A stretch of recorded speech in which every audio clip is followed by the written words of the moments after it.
Hello, नमस्कार, राम राम, खम्मा खणी। स्वागत आप सभी का एक बार फिर से आरपी स्टडी पर। मैं दिनेश आजना आप सभी के बीच हाजिर। उम्मीद है आप सभी अच्छे होंगे, मस्त होंगे, स्वस्थ होंगे, घर परिवार में भी अच्छे होंगे और बढ़िया अच्छे प्रकार से अपनी तैयारी कर रहे होंगे। और अब आपके अंदर कुछ लोगों के अंदर घबराहट भी आएगी, कुछ में नया जोश भी आएगा, नई उमंग भी आएगी। किसी ने अगर कुछ कसर रह गई होगी अपनी तैयारी के अंदर तो उनको लगेगा यार अभी भी मेरे पास इतना समय बचा है। और उनका जोश थोड़ा सा, जैसे जैसे एग्जाम नज़दीक आएगा, दो प्रकार के स्टूडेंट्स होते हैं हमारे बेसिकली।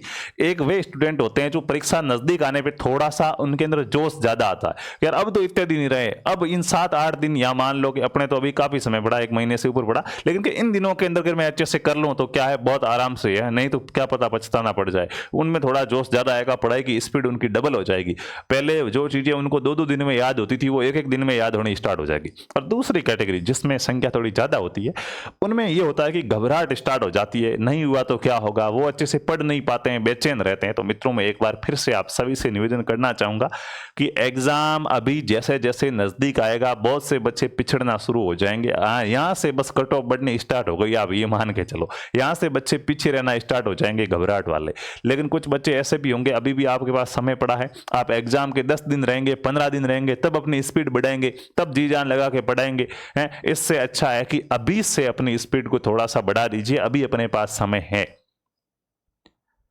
मैंने पूरे साल पढ़कर देखा और परीक्षा से एक दिन पहले भी पढ़कर देखा। मेरे हिसाब से पुश्तैनी जमीन जायदाद से ज्यादा बेहतर रहती है। बड़ी अच्छी लाइनें हैं कि मैंने पूरे साल पढ़ाई की और एग्जाम से एक दिन पहले भी मैं पढ़ा, लेकिन उसका नतीजा ये निकला, अनुभव ये मिला कि जो एक दिन पहले पढ़ते हैं उससे ज्यादा अच्छा रहता है कि पूरे साल पढ़ना। जायदाद से ज्यादा जरूरी होती पुश्तैनी जमीन। पुरखे आपके लिए क्या छोड़ के गए उससे डिसाइड होता है कि आगे आपका भविष्य क्या होगा। तो हालांकि ये चीज सिर्फ एग्जाम्पल है समझने के लिए, तो मैं यहाँ पे आपको समझाना चाह रहा हूँ कि अभी थोड़ी सी अपनी स्पीड बढ़ा दीजिएगा।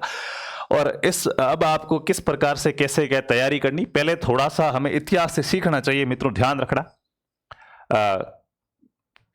राजस्थान का कोई राजा हुआ था जिसने कहा था, नाम मुझे याद नहीं आ रहा है, कि जो लोग इतिहास से सबक नहीं लेते हैं ना, इतिहास अपने आप को पुनः दोहराता है। अगर आपने पीछे घटित जो घटना है उनसे कुछ सीखा नहीं ना, तो वापस वही समय आएगा और आप उसके शिकार हो जाओगे। तो ये अपने पास सीधी सी बात है कि 4th ग्रेड की आप तैयारी कर रहे हैं। मैंने पीछे भी एक वीडियो डाला था जिसमें बताया था कि आपके लिए सेफ स्कोर क्या है, टेस्ट सीरीज वगैरह में आपके कितने नंबर आए तो आप क्या रहेंगे, सेफ रहेंगे। बहुत सी गालियां सुनने को मिली, क्योंकि मैंने उसमें बताया था कि अगर 75% आप सही कर लेते हैं 120 में से, तो आप कहीं ना कहीं सिलेक्शन की संभावना है। और 100% आपको सिलेक्शन चाहिए तो कम से कम 80 क्वेश्चन तो आप टारगेट लेके चलो, और 90 प्लस कर दिए तो आपको तो कोई जिंदाबाद हो। तो बहुत से बच्चों इतने कैसे हो गए, क्योंकि जिसके 60 सही हो रहे थे वो तो बेचारा कुंठित हो गया, रोने लगेगा, सीधी सी बात है। तो मैं आपको एक बार फिर से कहूंगा, क्यों, अरे गणित है इसके अंदर और गणित सबको नहीं आती तो फिर इतनी कट ऑफ कैसे जाएगी। तो भाइयों प्लीज निवेदन है, हाथ जोड़ के ये देखो, ये किसकी कट ऑफ है, ये पशु परिचर की कट ऑफ है। पशु परिचर की कट ऑफ का 4th ग्रेड से क्या लेना देना, पशु परिचर का 4th ग्रेड से लेना देना कि सारा कुछ सेम है, सेम लेवल की भर्ती है, सेम क्वालिफिकेशन वाली भर्ती है, और सेम आपका A to Z सेम रहेगा, सिर्फ नाम चेंज है, वेतन वगैरह सारा कुछ इसमें सेम है। ठीक है, लेवल भी परीक्षा का सेम रहेगा। इसमें गणित के 25-25 क्वेश्चन पूछे गए हैं। आप कहते हो ना कि गणित है, गणित इतनी है तो सबको गणित नहीं आती, कट ऑफ आई नहीं जाएगी। लो साहब, इसमें भी गणित 25-25 क्वेश्चन आए थे गणित के, ठीक है, और ये इसकी कट ऑफ आपके सामने 80% क्रॉस कर रही है कट ऑफ। ठीक है, तो प्लीज निवेदन है, अभी भी समय है, इससे भी कुछ नहीं सीख सको ना। अब देख लो जनरल की कट ऑफ कितनी जा रही है, आप खुद देखिएगा, यहाँ पे अंदाजा लगाइएगा कि जिसके 150 में से 130 नंबर आए ना उसका सिलेक्शन हुआ है जनरल के अंदर। एससी की 115 कट ऑफ है, एसटी की 111 है, ओबीसी की 127 कट ऑफ जा रही है, एमबीसी की 124 जा रही है। आप कहोगे सर इसमें तो नॉर्मलाइजेशन हुआ है, नॉर्मलाइजेशन आपके भी होगा, आपके भी नॉर्मलाइजेशन होगा। नहीं सर, अब की बार नॉर्मलाइजेशन का तरीका चेंज कर दिया है। तो बस वही बात है कि तरीका चेंज किया है, घटना वही घटित होनी है, उससे कोई ज्यादा फर्क नहीं पड़ने वाला। सर हर बार नॉर्मलाइजेशन होता था, इस बार परसेंटाइल पे लेंगे। भाई कुछ नहीं है, अपने साथ वही होने वाला। हम विद्यार्थी है, स्टूडेंट है, चाहे नॉर्मलाइजेशन करके ले या परसेंटाइल लेकर के ले, अपन हमेशा मारे ही जाएंगे। लास्ट में किस्मत ही काम आती है, यहाँ पे ऐसी चीजें जब हो जाती है तब। नॉर्मलाइजेशन को कोर्ट भी सही मानता है। पशु परिचर वाले वहां पे गए थे कोर्ट के अंदर की नॉर्मलाइजेशन किया, हाँ 4-5 दिन इधर उधर हुआ, लास्ट में क्या हुआ कि बिल्कुल सही है, नॉर्मलाइजेशन किया, दो ज्वाइनिंग दो इनको, ये लो साहब फैसला आ गया। क्या कर पाए अपन, कुछ नहीं कर पाए। पटवारी भर्ती 2000 जो आपकी 21 वाली भर्ती, उस भर्ती की बात करूं तो उसमें चौथी शिफ्ट वाले बच्चों के साथ बहुत अन्याय हुआ था। बहुत कम लोग ही उससे सिलेक्टेड हो पाए थे। क्यों? क्योंकि करवा चौथ था तो लड़कियों को छुट्टी करनी थी कि भाई करवा चौथ के दिन लड़कियों का एग्जाम नहीं करवाना, उनका व्रत वगैरह होगा, तो लड़कियों को सारों को पहले पहले कर दिया और लास्ट में सारे बच्चे आए। अब अमूमन ऐसा माना जाता है कि लड़कियां घर का कामकाज वगैरह करती है, उनके थोड़े से नंबर कम रहते हैं, ऐसा माना जाता है। ठीक है, तो उस वजह से क्या हुआ कि चौथी शिफ्ट के अंदर सारे के सारे क्या थे? बच्चे थे, और सारे के सारे बच्चे थे तो उनके नंबर ज्यादा आए तो लगा अच्छा इनका पेपर इजी आ गया होगा, इसलिए ज्यादा आए। बोर्ड ने उनके नंबर काट दिए, 14 नंबर उनके काटे गए। दूसरी शिफ्टों के 5 9 नंबर बढ़े, तो 20-25 नंबर का गैप आ गया और सिलेक्शन बहुत कम हुए शिफ्ट से। अब उसका मामला चल रहा था, अभी 4-5 दिन पहले ये फैसला आया है दोस्तों, ठीक है, इसलिए आपके सामने लेके आया हूं ताजा। उसका फैसला कोर्ट में गया कि बच्चों के साथ अन्याय हुआ, ये हुआ, लड़कियों को पहली शिफ्ट में करा दिया, इस वजह से हमारे नंबर तो ये हो गए। कोर्ट ने कुछ नहीं कहा। 21 से फैसला चल रहा था, जिस दिन इसका रिजल्ट आया उस दिन से कोर्ट के अंदर फैसला गया था, और अब हाईकोर्ट ने क्या कहा कि यह बिल्कुल क्या है, सही है। करवा चौथ के लिए दी गई सुविधा पर सवाल बेमानी। हाईकोर्ट ने क्या कह दिया कि लड़कियों को पहले एग्जाम इसलिए कराया क्योंकि करवा चौथ थी, इसलिए उनको सुविधा दी गई थी, उनको सुविधा के चक्कर में तुम्हारे साथ अन्याय हुआ तो ये तो गलत बात है? आप इस पे सवाल खड़ा नहीं कर सकते, जो होना था वो हो गया। हाईकोर्ट ने मना कर दिया नहीं, इसके ऊपर अब कोई सवाल नहीं। ठीक है, तो ये चीज हाईकोर्ट ने इसको क्या कर दिया, अमान्य घोषित कर दिया कि नहीं, आप इस पे सवाल पैदा नहीं कर सकते, जो भी बोर्ड ने किया वो सही किया। तो बोर्ड जो भी करेगा, सरकारी भाई कुल मिला के निकाय है ये भी, आप इसके खिलाफ आवाज उठा के कहां जाओगे? सरकार के किसी दूसरे निकाय में जाओगे और वही सही होगा। ये 2 एग्जाम्पल है। पटवारी वाले नॉर्मलाइजेशन के लिए लड़ने गए थे कोर्ट में, बच्चे हार गए। पशु परीक्षण वाले गए थे, हार गए। तो यही चीजें हैं, नॉर्मलाइजेशन आपके साथ भी होगा, ये चीज आप मान के चलिएगा। हाँ, परसेंटाइल पे होगा तो क्या होगा, तो एक शिफ्ट से ज्यादा लेंगे, एक शिफ्ट से कम लेंगे, ऐसा नहीं हो सकता। सभी शिफ्टों से बराबर लेंगे, सभी शिफ्टों से बराबर लेंगे। तो अगर उनके केंद्र आवंटन के अंदर होशियार बच्चों को एक ही शिफ्ट मिल गई, कमजोर को एक ही शिफ्ट मिल गई, तो भी आपके साथ तो अन्याय हो जाएगा। यानी कि जब तक आपके 99 परसेंटाइल होंगे फिर भी सिलेक्शन नहीं हो पाएगा, 100 पे ही होगा फिर तो ये चीजें समझने में भी समय लगेगा। परसेंटेज की बात नहीं कर रहा हूं, 99 परसेंटेज नॉट, परसेंटेज और परसेंटाइल दोनों अलग अलग चीजें हैं। ठीक है, परसेंटाइल मतलब एक प्रकार से रैंक है और कुछ नहीं है। ठीक है, तो मैं कह रहा हूं कि इन चीजों को फिर से समझने में क्या लगेगा, समय लगेगा।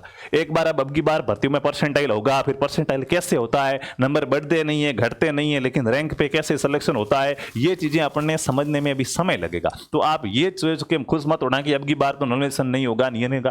सारा चीजें पहले से हो रहा है, वैसा का वैसा ही होने वाला है।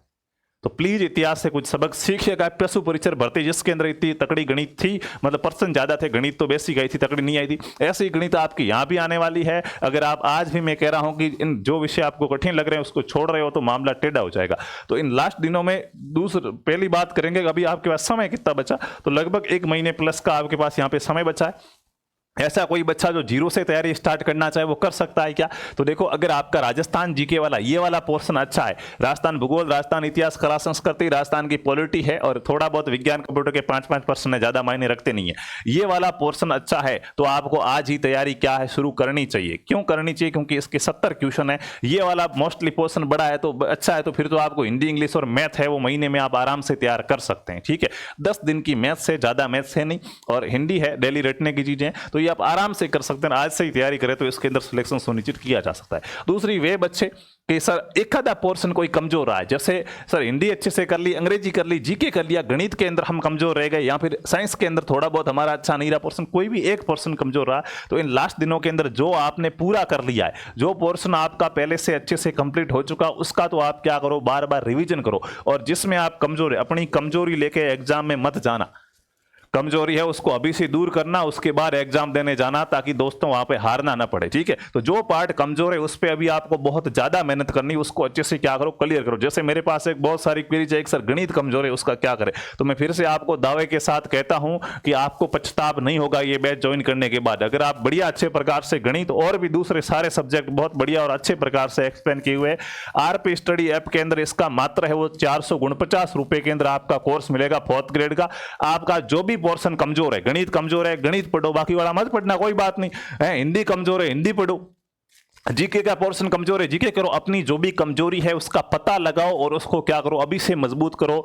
ये मैं आपको पहले से कहूंगा, भले ही पोस्टें ज्यादा है लेकिन दोस्तों क्या है, फॉर्म भी तो ज्यादा है, एग्जाम देने वाले लोग भी तो ज्यादा है। अगर पोस्टें ज्यादा है तो इसको थोड़ा सा अच्छे रखना। कोई भी समस्या या कुछ भी पूछना चाहो तो ये हेल्पलाइन नंबर है, इस पर कॉल करके आप क्या है पूछ सकते हो, ठीक है। तो एक बार फिर से मैं कहूंगा कि सिलेबस का अच्छे से एनालिसिस कीजिएगा, पता लगेगा लास्ट समय में। अब आपको क्या करना है, सबसे पहले तो आप पता करो कि मेरा ऐसा कौन सा विषय है जो मेरा कंप्लीट हो चुका है या 90% मुझे वो याद हो चुका है, 90% उसका सिलेबस कंप्लीट हो चुका है।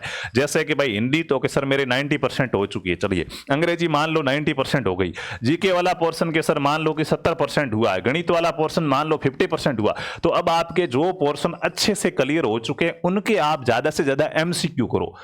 रिवीजन कैसे होगा, 5-7 दिन में एक बार नोट्स वापस से सारे रीडिंग मार लिए और बाकी डेली आप उसके क्वेश्चन आंसर लगाते रहो। तो क्वेश्चन आंसर से आपको उत्तर आ रहा है तो अपने आप रिवीजन हो गया। और वैसे ही 5-7 दिन हो, एक डे फिक्स रखो, वापस नोट्स की रीडिंग मारते रहो, ठीक है। तो ऐसे आप इसका क्या करो, ज्यादा से ज्यादा एमसीक्यू करो, क्वेश्चन आंसर लगाओ, क्वेश्चन आंसर लगाओ। उससे आपका क्या होता रहेगा, रिविजन होता रहेगा। और लगे कि नहीं अब क्वेश्चन गलत होने लगे हैं या कुछ चीजें मैं भूल रहा हूं, वापस से नोट्स की क्या करो, रीडिंग मारो, ठीक है। और लगे कि नहीं सर ये मेरे पार्ट से जो क्या रह चुके हैं, कमजोर रह चुके हैं, ये मैं एक एग्जांपल दे रहा हूं, यूं कि जीके आपका कमजोर, सिर्फ समझाने के लिए कह रहा हूं, ठीक है। तो जो पार्ट्स आपके कमजोर रह चुके हैं उस पे मित्रों ज्यादा से ज्यादा क्या करो, फोकस करो, उसको ज्यादा से ज्यादा सही करने की कोशिश करो कि एक एवरेज स्टूडेंट उसके कितने % सही कर लेगा, वहां तक जाने की आप कोशिश करो, ठीक है। जैसे गणित में अगर आपके 15 में से क्या है, कम से कम 10 क्वेश्चन भी सही नहीं हो रहे हैं तो ये थोड़ा सा हानिकारक संकेत होगा। यहां पे आपके 15 में से अगर 12 से 13 क्वेश्चन सही हो रहे हैं, आप अच्छा स्कोर है, बस बढ़िया स्कोर है आपका गणित में। वैसे कि वैसे जीके में 70 क्वेश्चन है तो आप कोशिश करो 45 क्वेश्चन नॉर्मली अगर आप सही नहीं कर पा रहे तो ये थोड़ी सी खतरे की घंटी होगी। लेकिन आप 45 से ऊपर चले जा रहे हैं, बढ़िया स्कोर रहेगा, अच्छा स्कोर रहेगा। करंट अफेयर वगैरह सभी को साथ में लेके 70, ठीक है। तो ये चीजें थोड़ी सी आप करो, बाकी ज्यादा से ज्यादा क्या करो, क्वेश्चन आंसर करो भाई। मैं आपको कहूंगा कि बस अब आपके पास में पहली बात तो जो चीज 100% पूरी हो चुकी है उसको भूलना मत, उसको याद रखने के लिए एग्जाम तक क्या करते रहो, उसका भी एमसीक्यू लगाते रहो और बार बार उसका क्या करते रहो, बार बार रिवीजन करते रहो, ठीक है। जिस क्वेश्चन के अंदर थोड़ी बहुत कमी रही, जिस पोर्शन में थोड़ी बहुत कमी रही है उस पे क्या करो, उस पे ज्यादा ध्यान दो। और नहीं सर मेरा तो बढ़िया अच्छे से पूरा सिलेबस हो चुका है और मैं आश्वस्त हूं कि आज अगर एग्जाम हो तो मैं उसमें सिलेक्शन ले सकता हूं, तो आप भाई टेस्ट सीरीज लगाओ, आप लगाओ टेस्ट मॉडल पेपर वगैरह लगाओ और बढ़िया अच्छे से उसके अंदर अपना स्कोर है उसको बढ़ाने पे फोकस करो। मान लो 120 में से पहले आपके 80 क्वेश्चन सही हो गए तो वहां खुश होकर बैठना नहीं है। हाँ ये संतुष्टि जरूर कर लेना कि अपन सिलेक्शन की दौड़ में है, अपना सिलेक्शन होने की पूरी संभावना। लेकिन उस 80 को अब 82 कैसे किया जाए, 85 कैसे किया जाए, 90 कैसे किया जाए, 92 कैसे किया जाए, इस चीज पे फोकस करना है, संतोष मत कर लेना, ठीक है ना। तो ये चीजें हैं। देखिए मैं आपसे पहले से कहना चाहूंगा कि एग्जाम नजदीक आएगा, वैसे आपको भी डर लगना स्टार्ट होगा, आप भी घबराओगे। जिसकी तैयारी अच्छी होगी वो भी घबराएगा, जिसकी नहीं होगी वो भी घबराएगा। लेकिन जिसकी अच्छी होगी वो तो इसलिए घबरा रहा कि नहीं हुआ तो क्या हुआ, सब कुछ सही तो होगा ना। उसको ये डर नहीं होगा कि मैं पढ़ा नहीं, पढ़ा वो बिल्कुल फुल है, पढ़ाई के दृष्टिकोण से वो कॉन्फिडेंस में रहेगा। तो आज से ही अच्छे से आप तैयारी है वो स्टार्ट कर दो। बाकी ज्यादातर क्वेरीज ये प्राप्त हुई थी कि अभी से अगर कुछ पोर्शन में कमजोरी आ रही है तो उसको कैसे ठीक कर सकते हैं, तो उसके बारे में भी मैंने आपसे डिस्कशन किया है कि आप क्या कर सकते हैं। बढ़िया अच्छे से बैच ज्वाइन कीजिएगा और बढ़िया अच्छे से उसकी क्या करेंगे, तैयारी करेंगे। तो चलिए चलते हैं, और भी कोई डाउट हो तो आप कमेंट्स कर सकते हैं। बाकी हमारे चैनल को सब्सक्राइब कीजिएगा, यहाँ भी आपको कुछ मॉडल पेपर्स वगैरह है वो हमारी ओर से करवाए जाएंगे। धन्यवाद।